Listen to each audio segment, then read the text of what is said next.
Loud. Okay. Good evening, ladies.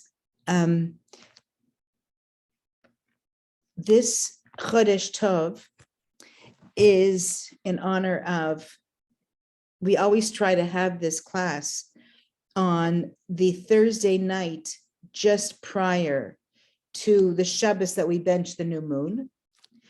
And this Shabbos is going to be Shabbos Mevarchim, where we bench the new moon of Chodesh Tamuz, the Hebrew month of Tammuz. So I was going to give next month's share, and it happened that the person that Devorah Wolfson, who was going to give the share tonight, something urgent came up for her and she wasn't able to make it. And so I tried to get someone else and that didn't work. I figured that if I was going to spend time in something, it may as well be to prepare the shir if the end up was that I was going to end up giving it myself rather than put time into trying to find someone else. So that is what I did.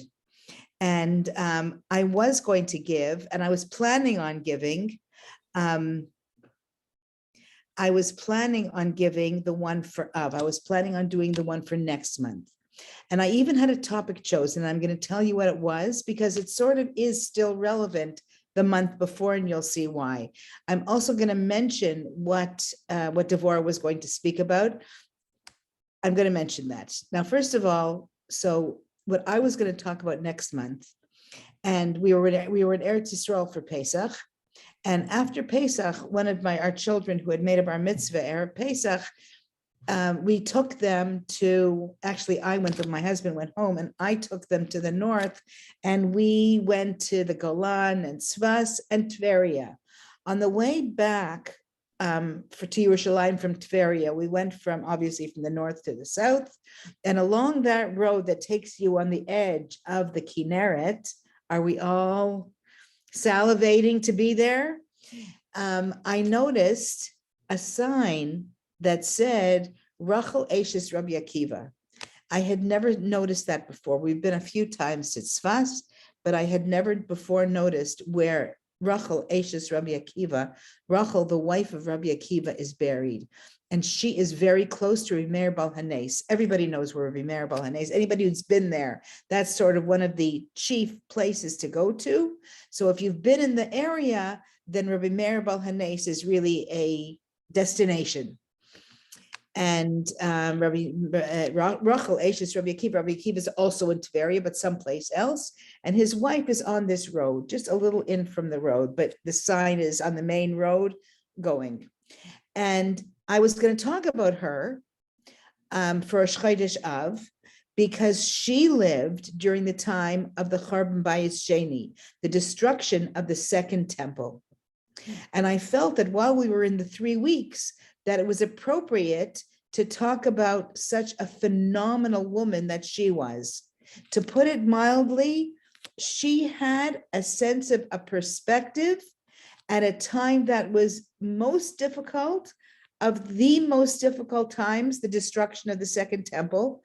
In that era, that's when she lived in. And I felt that looking at her life and how she maintained a positive perspective, which is really what Devorah was going to talk about, because we go into the 3 weeks with an idea that, oh, these are the 3 most difficult weeks of the year. When we finish Tisha B'Av, we go into the next 7 weeks, and they're called the Shabbos, the Shabbosim, after Tisha B'Av are called the Shiva de Nechemta, that we have 7 weeks between 7 Shabbosim, between Tisha B'Av and Rosh Hashanah. And they are weeks of comfort, where Hashem is comforting us. We don't have a parallel to that anywhere else in the year, where we have so many weeks that Hashem is comforting us from the destruction of the temple. And if there's one person who was so positive amongst all that negativity, it was Rachel Ashes Rabbi Akiva. I would even venture to say that she was even more positive than her husband. I don't know that she was more positive than him, but we wouldn't have him if it wasn't for her. So there are many stories that they tell about Rabbi Akiva, and I'm not going to, now is not the time to discuss Rabbi Akiva. But the fact is that we have Rabbi Akiva as Rabbi Akiva because she saw the potential and the potential for greatness in him. And so when he came back from the 24 years and his students wanted to push her away because she came close to him, like she came up to him, and I think she fell at his feet. And they said, "Who's this lady? You can't come to the great Rabbi Akiva." And he said to them, "Stop. Shali," and he said, "Shali v'shalachem," all the learning that I have and all the learning that you have, shalahi, all come from her. So the source of all the positivity and all the mindset straightness, the yashrus, the straightness of thought that we have from Rabbi Akiva, really we wouldn't have it wasn't for Rachel, Ashes Rabbi Akiva. He just would have continued being a shepherd. So she really did. So if I talk about her at a time when we wanted to talk about positivity amidst negativity, I think that it's so appropriate. Even now is appropriate to talk about her, and then Devorah will give her speech the next time. And I think that's tons to say about her, that she was able to see the potential and the beauty and the chachma that this man, who she wasn't married to yet, that he held in his being, that he was able to become the great Rabbi Akiva, who we benefit from. Moshe Rabbeinu was even jealous of Rabbi Akiva because Rabbi Akiva was going to look at all the little crowns that there are in the original, in a Torah scroll, and he knew how to explain them and how to discuss them and how to learn halachas from them. And Moshe Rabbeinu was amazed at how could this person, so many years from now, how was he able to accomplish such a tremendous feat, that Moshe Rabbeinu was jealous of him? That's quite a statement when you think about it. So that's why I wanted it. That was the beginning of my mentioning her at such a difficult time. And I think now that we're still a couple of weeks before Shivasar B'Tamuz, before the 17th of Tammuz, which really introduces the 3 weeks and the sadness and the difficulty of the 3 weeks. But if we can hold on to that model that we have of her, that image that we have of her, she was there in the middle of it, in the midst of it. And she brought tremendous goodness, and she kept everybody in line and positive at a time which was quite negative and difficult for all of Klal Yisrael. It all could have been gone. Everything could have been gone. And she's really the source of so much of continued limud haTorah and continued the Jewish people keeping Torah and mitzvahs. Really, we have to be so grateful and look at her as a tremendous role model. And I think that's huge. One of our kids, I thought I had the book with me. One of our kids bought my husband a birthday present. Although in front of the book, it says for Tati and Mommy, the reason for the purchase was my husband's birthday. So he was nice to say Tati and Mommy, but it was really for my husband's birthday. And it's a book. And the book is about the tefillah of Nishmas Kol Chai. And when I saw that, I said, oh, I really need to read that book. And I actually spoke there's this group of ladies they're all over the world. It's an amazing thing. And they learn every morning for about a half an hour. They daven and they say Tehillim, and the group's name is Nishmas Kol Chai. So I said, you know what? I'm going to do something for the group because I'm going to learn actually that tefillah, at least a piece of it. It's in half an hour, 20 minutes, whatever they have left. So it's a short shir, but I thought it would be an addition to it. So I thought that I would add, because the piece of the tefillah of Nishmas Kol Chai is a very spiritual tefillah. And this is a little bit of history for me. And really the words of the tefillah are very easy Hebrew. And I reflect that even in my in my early days of keeping Torah and mitzvahs, this tefillah, I always loved it. I don't know why. But I was able to understand, we really want to thank you, Hashem. And it goes on and on about gratefulness. So I thought that another way that we can bring positivity into the difficult times, into a time of the year that is traditionally challenging. We can bring positivity in by thinking and maintaining our trust and our gratefulness to HaKadosh Baruch Hu. So I'd like to share that share, and I've added to that share for you. And yes, and I'd like to continue on that vein. So I'm going to say a little bit of the tefillah. It's something that anybody who if you've gone through the siddur, whether it's in English or in Hebrew or in French or in Spanish, nor what language you speak, maybe even in Farsi. Maybe there's a Farsi. I know someone who speaks, a lady who speaks Farsi. Yeah. So maybe even in Farsi, if there's a siddur, and there could be. We were in Rome. I want to share this story with you. We were once in Rome in the summertime, also during the 3 weeks, believe it or not. And we saw in Rome a community from Romans. There was a Roman community dating back, I think even before the first temple. There was already a community in Galus in Rome, and they had their own nusach, their own tefillah, and they had their own siddur. And I noticed outside on the building of this shul that there was a tzedakah box broken through the brick. And it said that it was for Pidyon Shvuyim. It was for people who were being redeemed from being slaves. That's amazing. Today we have Bikur Cholim and we have Nachnasas Kala. We have tzedakahs for people who are not well, chas v'shalom, or poor girls who need a wedding gown and need help with the chasana and setting up her home. These are all things that we see. But in those days, when those buildings were being built, the communities were collecting tzedakah to redeem people who had been stolen by highwaymen or by pirates on the high seas. And they had pushkas in their walls for people to drop in coins as they were walking by to save people from these kinds of painful situations. So that's what they have in Rome, and that's what I learned when I was there a couple of years ago. So talking about thanking Hashem. So when I was thinking about it, so I have this whole book about Nishmas Kol Chai. Now, where am I supposed to start in this book? I only have a 20-minute share to put together. Where do I start?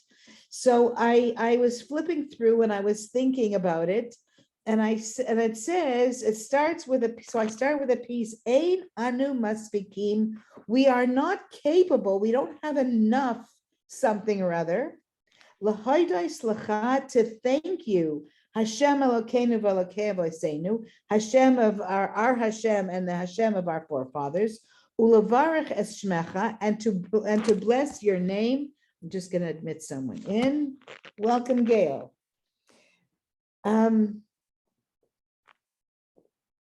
What you did, Ulevarech es shmecha, and to thank your name, al achas me'elef alfei alafim v'ribe revavos pamim. We don't even have enough thanks to thank you for even one of the, and I challenge anybody, if anybody here is a mathematician, then you can tell me what is 1 over Aleph Alfei Alafim. That's 3 times thousands. I don't know if it's 1,000 to the third, to the third. Veribe Revavos Pamim. That's a very huge number of tovus, of goodness that Hashem does for us. And we don't even have the ability to thank him for one piece of all those millions, zillions, and gazillions. I don't know how to do those big numbers, but I think the biggest one is called Google. I think so. I have a grandson who understands this stuff, but that's okay.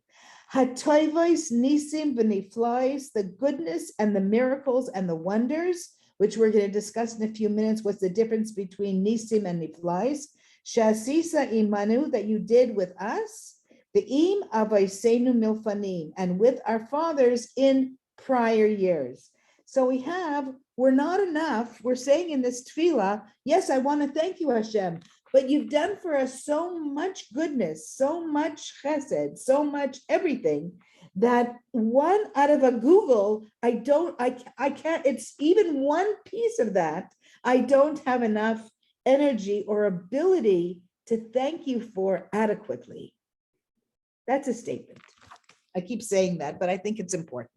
So we're going to say we can't even thank Hashem for one out of the uncountable, that's alfei, alafim, so on and so forth, uncountable chasadim, miracles and kindnesses that Hashem does for us.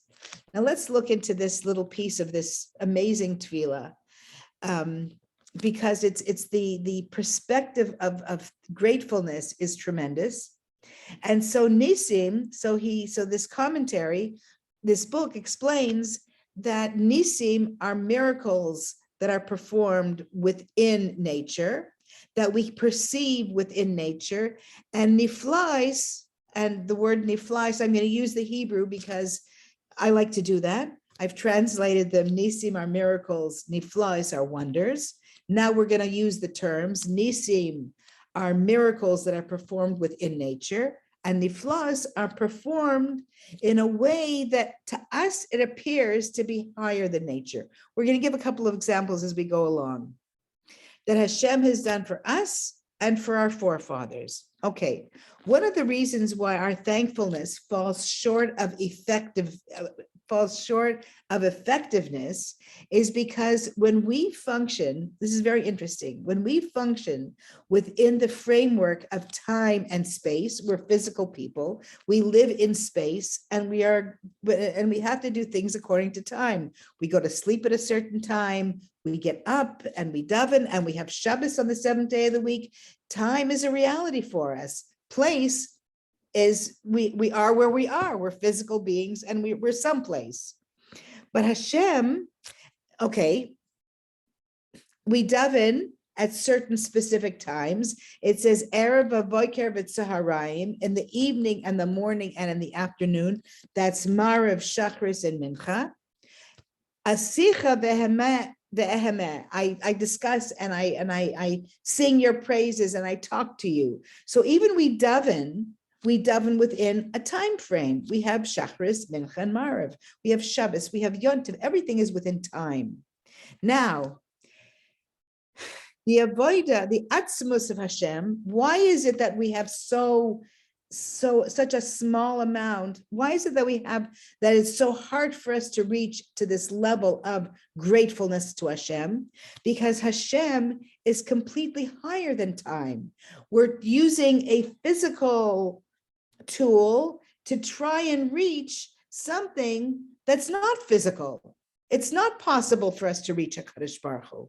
And so that is why, therefore, our tefillas cannot adequately express our gratefulness, because we can't, because we're in a reference point that's nowhere close to where HaKadosh Baruch Hu is, where Hashem is.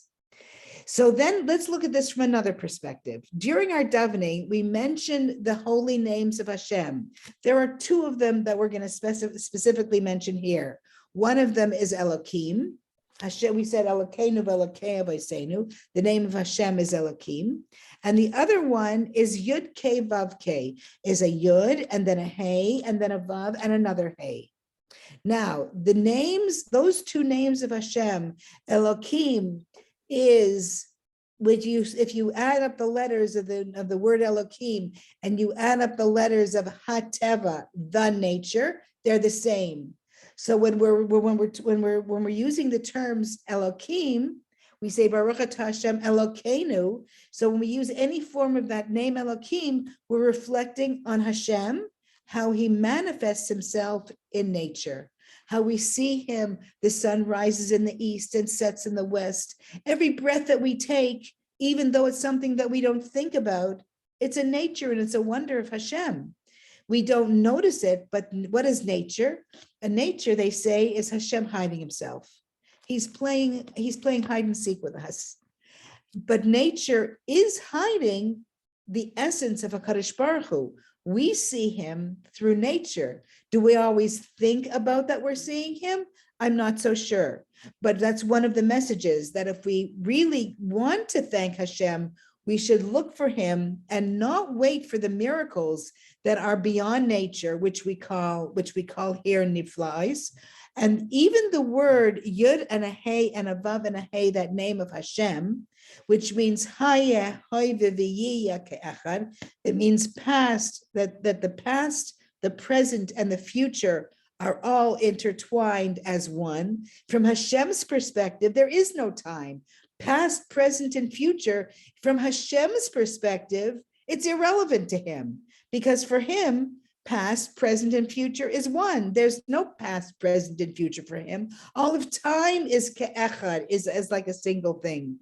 But for us to speak about it, our reference point is a reference point of time, because we're physical beings. And that's the only way we can speak, is in reference to the things that we have experience with. Okay. So I've really gone ahead. So since Hashem is so totally removed and above from all association with time and with space, therefore our tefillas are going to fall short.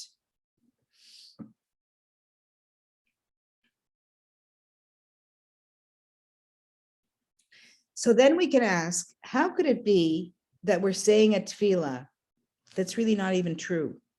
Why are we saying a davening to thank Hashem? Because because if we're not accomplishing what we're setting out to accomplish, then why do we have the tefillah? So the answer to that question is that even though it seems that way, such is not the case. So it tells us that the miracles that Hashem does for us can be divided up into two categories.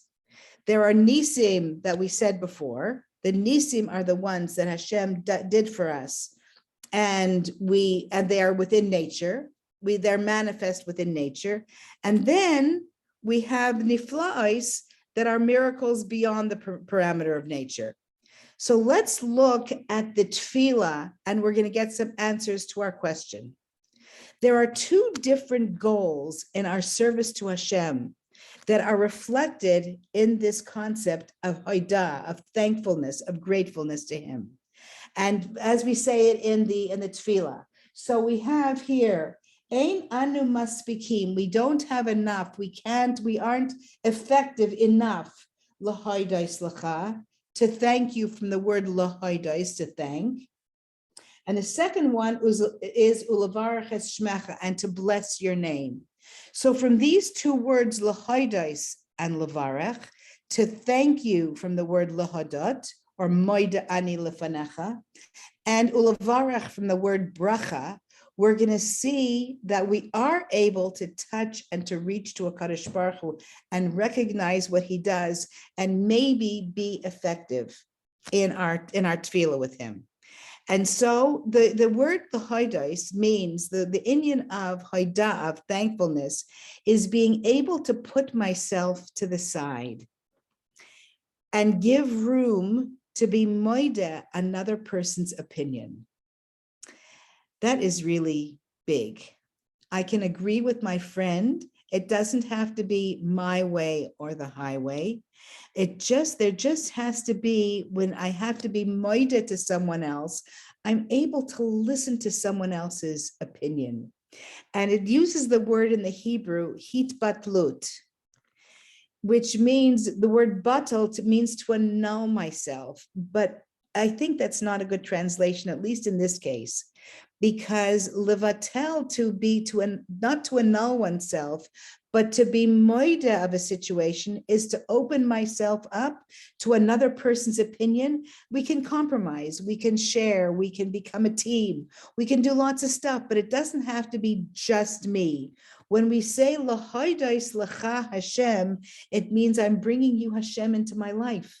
I'm telling you that I'm grateful for you, and I not only that I consider your opinion, but I put myself to the side so that you express, so that I'm doing your will. And I'm grateful for that. In reference to avoida, it means in reference to our relationship. Let's translate the word avodat Hashem to being our relationship with Hashem. It means we're elevating ourselves and we're recognizing the truth of godliness. I'm going to say that again. It's a process of self-elevation, of self. It's a movement of me creating, me working towards a relationship with Hashem. I'm moving in His direction. I'm welcoming you. I'm welcoming my appreciation of you into my life. And I'm moving towards a relationship of you. I'm recognizing your greatness. And so even though we can't 100% relate to a Chodesh Baruch Hu as he is, because he is a spiritual being and we are physical, but I'm showing my effort at moving towards you and recognizing that even by saying I can't get there, but I am on the right path, my ladder is on the right wall, I'm doing something effective. And it's not like there's nothing that I can do to communicate with the Chodesh Baruch Hu. By saying Lahadot Lacha, it means I am moving myself closer to you, to recognizing what you do for me. Even in the things that are within nature, even those average everyday things like breathing and opening our eyes in the morning and eating and sleeping and driving our cars, they're all the will of Hashem. I'm moving closer to appreciating what you do for me. And then we have Ulavarach. And bracha is exactly the object, is exactly the opposite. The word baruch that we say in a bracha comes from the word lahavrich. It means to transplant. It means that Hashem is taking a bracha, a goodness, and he is planting it down.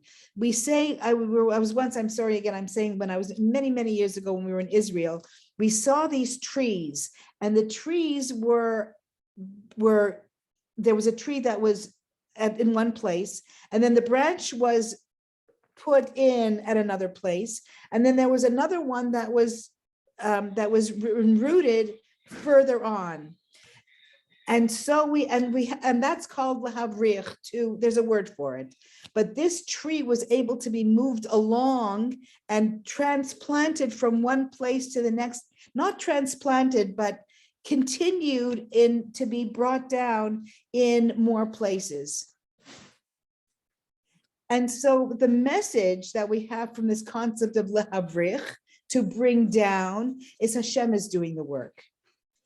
He is sending us the bracha. He is doing the work of sending us all this goodness. So lahodot, or however you're going to pronounce it, is an effort from me vis-a-vis HaKadosh Baruch Hu. When I say Baruch Ata, I want Hashem to do the one to send down the bracha. So we have two opposite things, but in this vein, we are still seeing that there's two aspects to recognizing Hashem's goodness. I have to do some of the work, and then he will do some work. And we are in tandem with each other, and they're both important. We can't say one or the other. So I'm grateful for the work that I'm doing to build that relationship with you, HaKadosh Baruch Hu. I'm also grateful that you send me bracha, ulavarach es shmecha. I'm blessing your name without using any of these other names of Hashem, but using the word shem, shmecha, of saying that, yes, thank you for sending me down the goodness that you send me.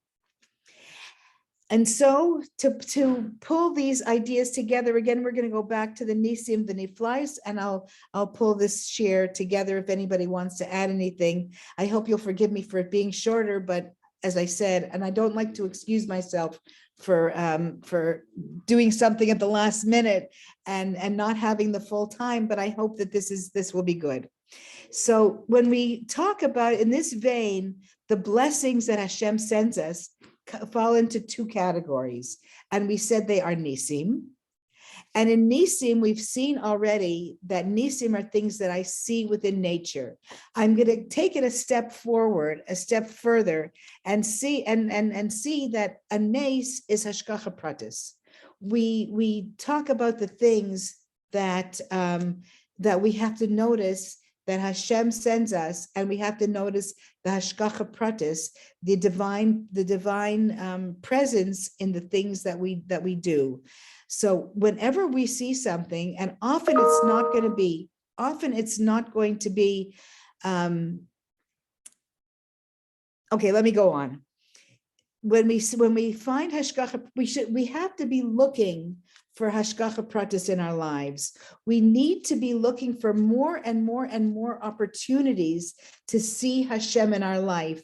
And when we do that, when we look and we see, I used to use the example of, when I found a parking spot right in front of the place where I was going to, thank you, Hashem.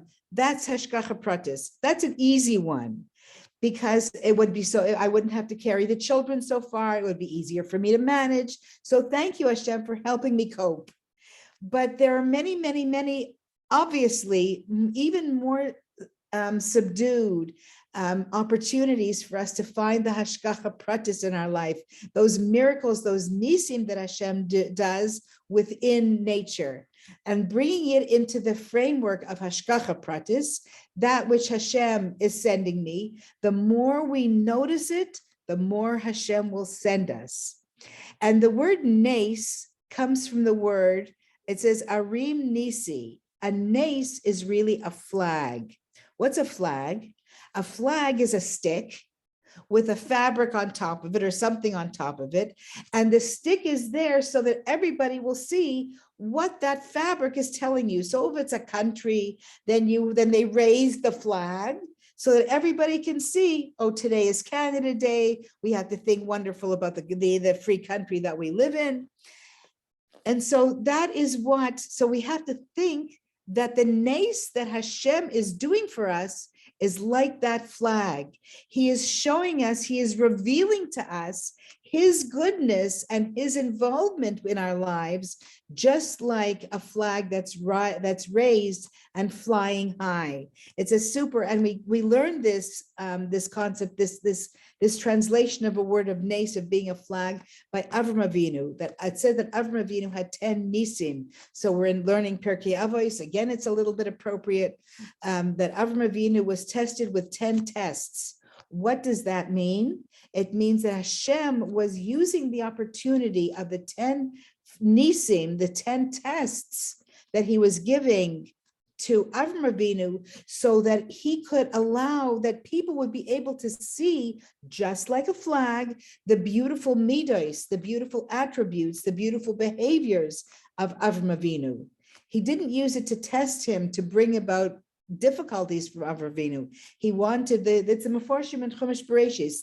The commentaries explain that Hashem wanted people to see, he wanted to reveal Abraham's goodness through those 10 nisim, those 10 tests, that he gave to Avram Avinu. And so that's a piece of what is a nes. A nes is there so that we see Hashem is that the opportunities within hashgacha pratis, within teva, within nature, we're given the opportunity to see a revelation of Hashem working for us.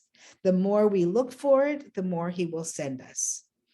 Another example of this, there are events, and they are also events that seem to fit into the everyday routine.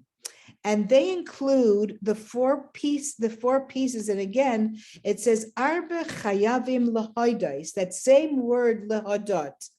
It says that there, in the Shulchan Aruch, it says there are 4 people that have to bench goimel.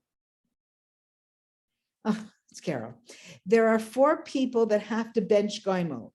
And they are, the Rosh Tevas, there are 4 groups of people, or 4 people that have fallen into one of 4 miraculous but Nisim situations. And they have to lahadot.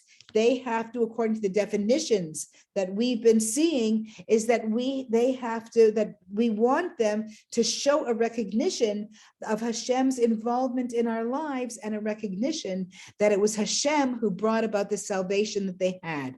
And what are they? The first one is a chodesh nisrape, a sick person who's become completely well.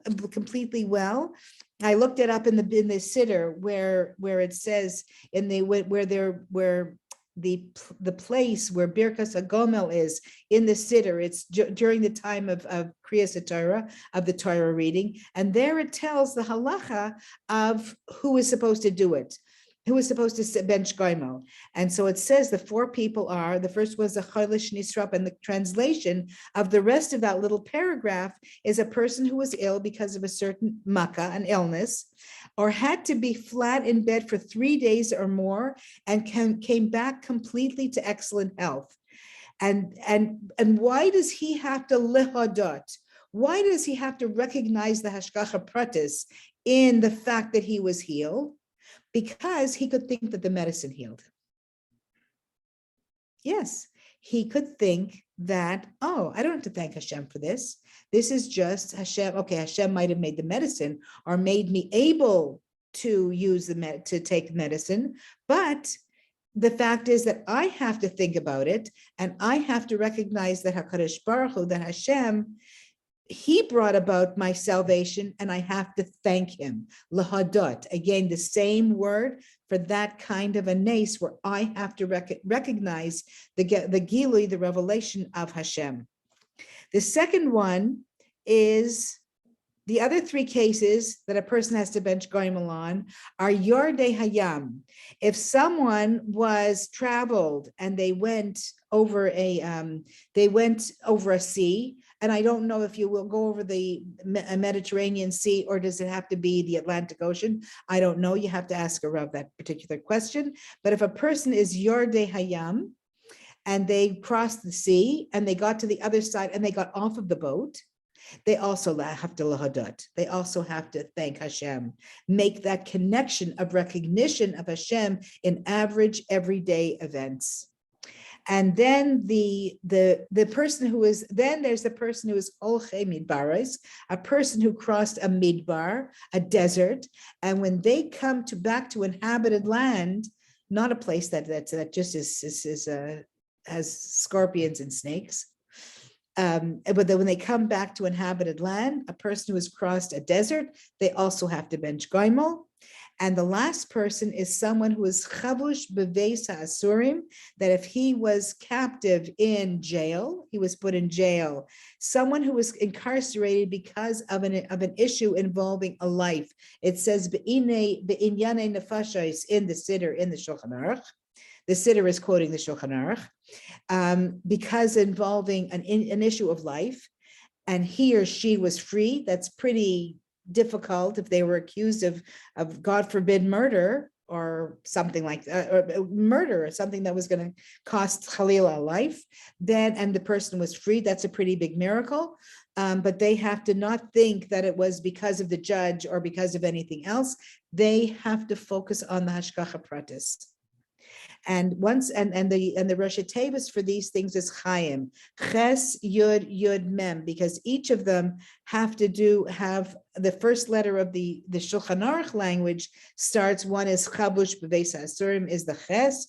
Yud is Yordei Hayam, and the other one is something of the Chole Shenisrape, I think is the third one. I don't know how the Yud fits in there. And the Mem is Midbaros. So a person who crossed the Midbar, you can remember those four things because of that Rosh Tevis of Chaim. Anyway, the message being again that these are areas where we could attribute the success to something other than Hashem.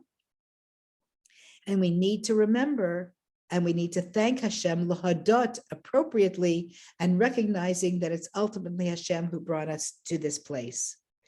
And niflais, Now we'll go on to the niflas because we have the second category. And these are revelations of Hashem beyond nature. And they're not hard to find. They're completely beyond our understanding or relevant to our entire scope of identification. It says, Ki yipale mimcha hadavar. It's beyond your reach. Ki yipale. The pei lamed aleph is the same root as the word niflaot. So things that are beyond our reach are niflaot. And Rashi explains there that, oh, I didn't even write it down in my notes, that when the word yipale, the word pella is written, it means that it's something that it's beyond, it's like kriyas yamsu, things that we could never be explained within nature. We can't imagine that we can say that I got well because I had medicine, but you can't attribute to Kriyas Yamsuf anything other than a Kadosh Baruch Hu. There's just no choice.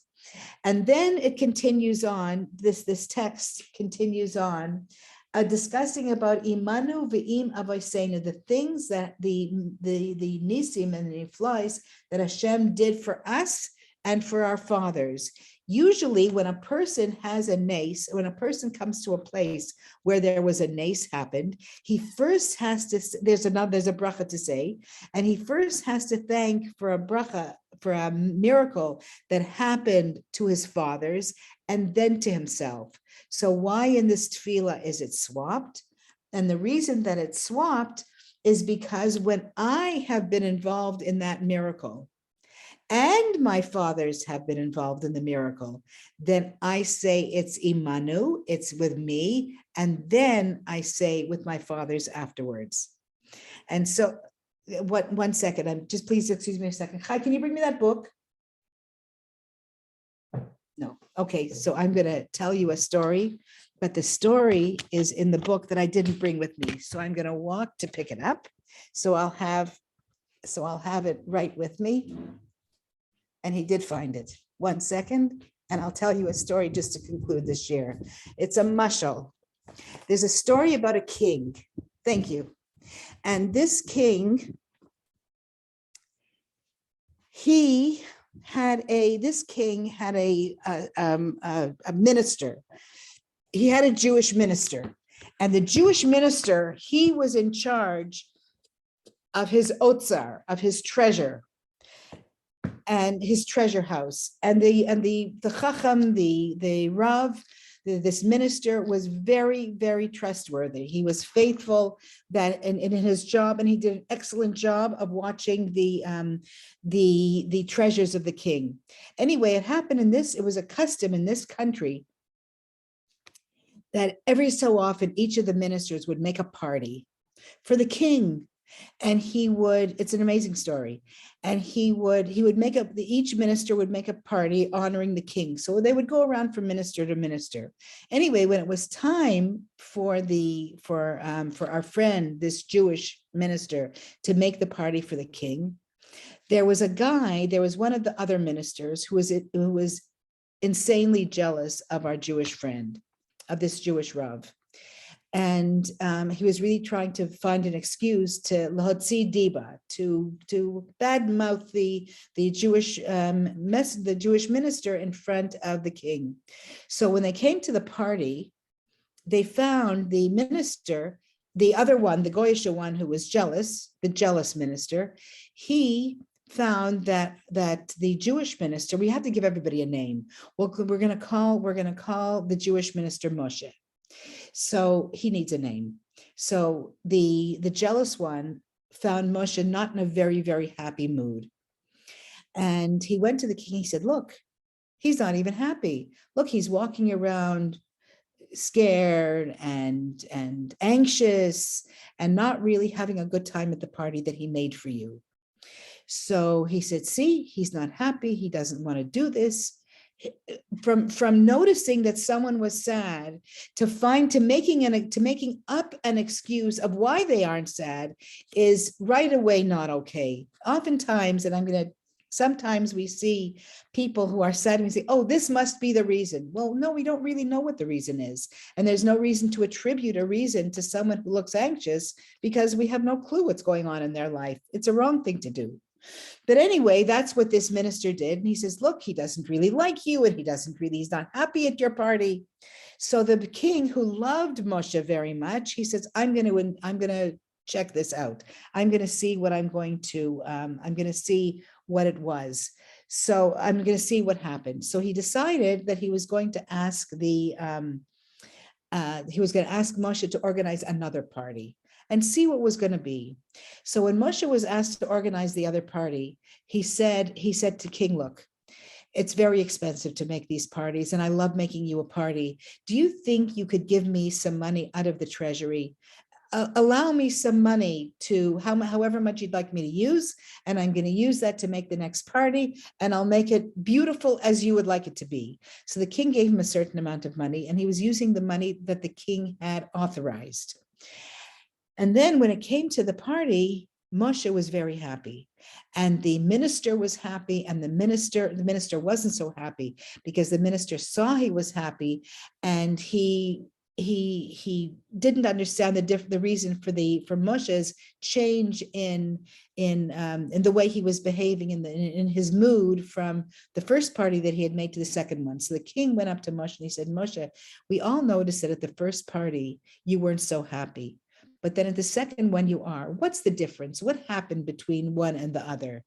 And so Moshe told him, he said, look, the first party I made for you, I was apprehensive. I wasn't sure that how I did it, how I made it, the detail that I put into it, the food that I ordered was really everything that you'd love. I did my best, but I wasn't 100% sure that I did it really great. But it's only when in the second party, when I was using the money from your treasury, and you told me what you wanted, I was happy because I knew that I was going to make you happy.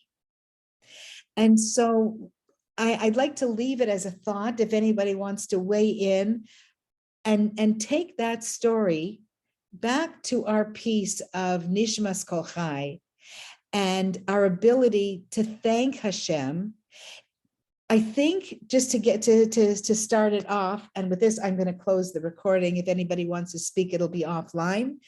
That when we use the tools that Hashem has given us, Lahadot, within Teva, within nature, the physical abilities, one person can write and another can sing, and someone cooks well and another one bakes well. When we use the talents, the otzar that Hashem has given us, like we see in the story with the king, then we are happy that we're going to get to make the king happy. The king is happy when we use what he gives us. That is the best way to say thank you, Hashem. Lahadat lecha ulevarach es shmecha. We thank you for the things that you give to us that we could possibly attribute to something else, but we're going to make the effort to remember that it comes from you, and also